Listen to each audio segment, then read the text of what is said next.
ಮಕ್ಕಳು ಜಾಸ್ತಿ ಮೊಬೈಲ್ ನೋಡೋದ್ರಿಂದ ಹಾರ್ಟ್ ಪ್ರಾಬ್ಲಮ್ ಬರೋ ಚಾನ್ಸ್ ಏನಾದರೂ ಇದೆಯಾ? ವ್ಯಾಯಾಮ ಇರುವುದಿಲ್ಲ.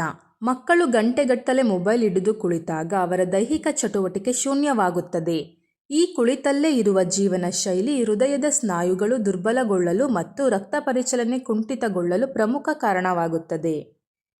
ಬಾಲ್ಯದ ಬೊಜ್ಜು. ಸ್ಕ್ರೀನ್ ಟೈಮ್ ಹೆಚ್ಚಾದಂತೆ ಮಕ್ಕಳು ಆಟವಾಡುವುದನ್ನು ಬಿಟ್ಟು ಸೋಮಾರಿಗಳಾಗುತ್ತಾರೆ.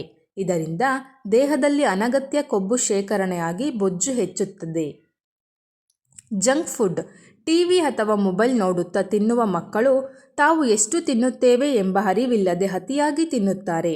ಸಾಮಾನ್ಯವಾಗಿ ಇಂತಹ ಸಮಯದಲ್ಲಿ ಜಂಕ್ ಫುಡ್ ಆಹಾರಗಳ ಸೇವನೆ ಹೆಚ್ಚಾಗಿರುತ್ತದೆ. ಇದು ಹೃದಯಕ್ಕೆ ಹಾನಿಕಾರಕ. ಬಿಪಿ ಅಪಾಯ. ಅತಿಯಾದ ಮೊಬೈಲ್ ಬಳಕೆಯಿಂದ ಮಕ್ಕಳಲ್ಲಿ ಒತ್ತಡ ಮತ್ತು ನಿದ್ರೆಯ ಕೊರತೆ ಉಂಟಾಗುತ್ತದೆ.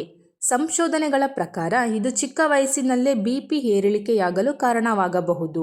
ಇದು ನೇರವಾಗಿ ಹೃದಯದ ಮೇಲೆ ಪರಿಣಾಮ ಬೀರುತ್ತದೆ. ಕೊಲೆಸ್ಟ್ರಾಲ್ ಏರುವುದು. ದೈಹಿಕ ವ್ಯಾಯಾಮವಿಲ್ಲದೆ ಸ್ಕ್ರೀನ್ ಮುಂದೆ ಸಮಯ ಕಳೆಯುವ ಮಕ್ಕಳಲ್ಲಿ ಕೆಟ್ಟ ಕೊಲೆಸ್ಟ್ರಾಲ್ ಹೆಚ್ಚಾಗುವ ಸಾಧ್ಯತೆ ಇರುತ್ತದೆ. ಇದು ರಕ್ತನಾಳಗಳಲ್ಲಿ ಅಡೆತಡೆ ಉಂಟುಮಾಡುವ ಪ್ರಕ್ರಿಯೆಯನ್ನು ಬಾಲ್ಯದಿಂದಲೇ ಶುರು ಮಾಡಬಹುದು. ನಿದ್ರೆ ಕಡಿಮೆಯಾಗುವುದು. ಮೊಬೈಲ್ನಿಂದ ಹೊರಬರುವ ನೀಲಿ ಬೆಳಕು ನಿದ್ರೆಗೆ ಪೂರಕವಾದ ಮೆಲಟೋನಿನ್ ಹಾರ್ಮೋನ್ ಉತ್ಪತ್ತಿಯನ್ನು ತಡೆಯುತ್ತದೆ. ಸರಿಯಾದ ನಿದ್ರೆ ಇಲ್ಲದಿದ್ದರೆ ಹೃದಯದ ಬಡಿತ ಮತ್ತು ರಕ್ತನಾಳಗಳ ಆರೋಗ್ಯ ಹದಗೆಡುತ್ತದೆ. ಮಾನಸಿಕ ಒತ್ತಡ. ಸೋಷಿಯಲ್ ಮೀಡಿಯಾ ಅಥವಾ ವಿಡಿಯೋ ಗೇಮ್ಗಳ ಅತಿಯಾದ ಬಳಕೆ ಮಕ್ಕಳಲ್ಲಿ ಮಾನಸಿಕ ಒತ್ತಡವನ್ನು ಹೆಚ್ಚಿಸುತ್ತದೆ. ದೀರ್ಘಕಾಲದ ಒತ್ತಡವು ಹೃದಯ ಮೇಲೆ ಕೆಟ್ಟ ಪರಿಣಾಮ ಬೀರುತ್ತದೆ. ತಜ್ಞರ ಶಿಫಾರಸು ಏನು?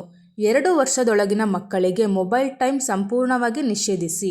2 ರಿಂದ 5 ವರ್ಷದ ಮಕ್ಕಳಿಗೆ ದಿನಕ್ಕೆ ಗರಿಷ್ಠ 1 ಗಂಟೆ ಮಾತ್ರ. ಏನು ಮಾಡಬಹುದು? ಪೋಷಕರಾದ ನೀವು ಕೂಡ ಮಕ್ಕಳ ಮುಂದೆ ಮೊಬೈಲ್ ಬಳಕೆಯನ್ನು ಕಡಿಮೆ ಮಾಡಿ ಹೊರಾಂಗಣದಲ್ಲಿ ಆಡಲು ಪ್ರೋತ್ಸಾಹಿಸಿ. ಅವರ ಹೃದಯದ ಆರೋಗ್ಯ ನಿಮ್ಮ ಕೈಯಲ್ಲಿದೆ.